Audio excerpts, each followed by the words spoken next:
Kari, you'll be joining us for our upcoming speaker series on November 12th and 13th, focusing on aging and caregiving. So people can reserve free tickets for this event in 4 cities. That includes Woodburn, Dallas, Stayton, and Salem. So to start, can you just give me an overview of what you plan to address during this speaker series?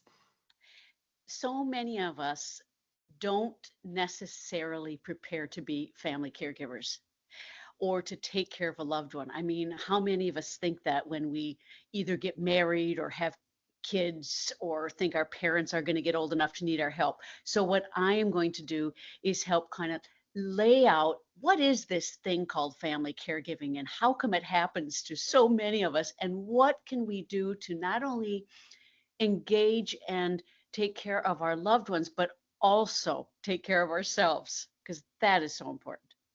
And why does this issue hit close to home for you? Yeah.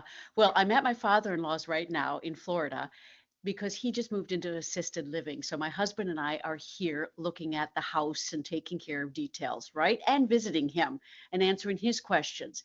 But I grew up with a mom with Huntington's disease. She died early on. I was right in there to help my dad handle that.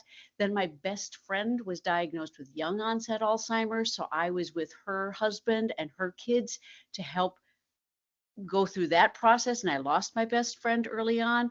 Then just last year, my dad died suddenly, and I was home, and there's family dynamics that enter into all of this, and we need to sort of understand how those family dynamics can affect our health and affect how we care and give care to others. So it's a very personal topic for me. I've been talking about this for over 30 years and have had personal caregiving situations, but also have helped many other people navigate the journey of becoming an unexpected caregiver. And I know you started to touch on this, but why is it so important to have these discussions early on before it potentially becomes an issue? It's just like so many things, Megan. If we don't prepare, then all of a sudden these things happen and we don't know what to do. Whereas at least if we start talking about it and start looking into things now, we've got that knowledge in our back pocket. And even though we might not know exactly what to do, it's not a totally new concept for us. So maybe we can pull out a resource that I remember that speaker, Kari Berit, she said this. I'm going to try that. So it's having those tidbits, those tools in your back pocket so that when an emergency happens, you're not caught off guard. And it can be a real emergency or a family drama emergency, which isn't really an emergency. But either one, you've got some tools that you can at least draw on so you're not starting from ground zero. And so, yeah, you mentioned tools. What are some practical tools that people can walk away with from this event? So I'm going to talk about my SANE method. That's supported, appreciated, not guilty, and energized. And with that method, I'm going to give you hands-on tools, remembrances, tidbits that you can take so that when you're in a stressful situation, you can pull on the SANE method, pull from it, and help calm I call it the animal brain, right? The brain that goes, oh my gosh, and starts panicking. You can calm that down and think rationally, but it can also help you plan ahead. I've used my SANE method in so many ways and walks and transitions in life, but it has especially helped me with all my caregiving, especially because the first one is supported, and I will show you how to find those ways to support and then walk you through the rest of the method. And as you impart this wisdom onto people, how have you found that this empowers them as they move forward in their lives?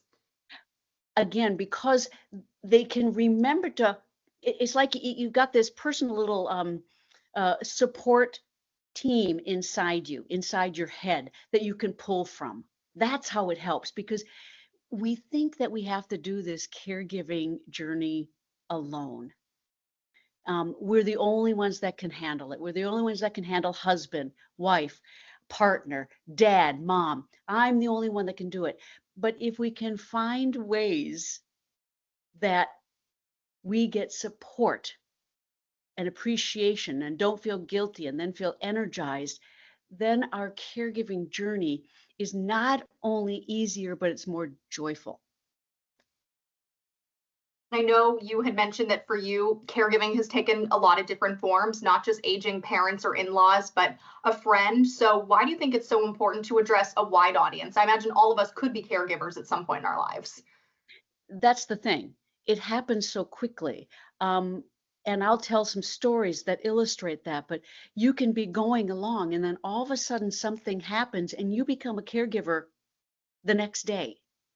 And whether it's diseases that can come with aging, or a fall, or another type of disease that takes longer to get a diagnosis for, life changes quickly. And I think and I hope that I can help people prepare a little bit that if they do become a caregiver, that they can do so a little more prepared. And it will affect. I know one of your questions, I'm going to jump right into it. 1 in 5 of us, right, are family caregivers. We're caring for an adult who needs help. And that care costs as much as all the paid caregivers. So there's a lot of family caregiver happening, and we need to know that we're going to be asked to step up, even though we don't think we are. We're healthy now, but we're going to at some point be asked to step up. And man, it's better to be, I say unexpected because so many of us feel unexpected, but I want you to be an expected caregiver. Well, Kari, those were the main questions that I had for you. Is there anything else you'd want to share before I let you go? I'm really excited to be with all of the 4 different venues that we're going to be at and groups. And you know what? The other thing is, we are going to allow time for questions. And I love questions because questions asked by certain people, they bring up issues that other people are maybe unwilling or afraid or shy to ask. And that is an opportunity for us to take issues on right there, live issues, tackle them, and come up with answers. And we can share as an audience. They have knowledge to share too. And I think those question time periods are wonderful. I can't wait to be in Oregon to be with you all. Well, thank you so much. So once again, people can reserve free tickets. For more information, they can call 503-814-1990. Thank you so much. Welcome.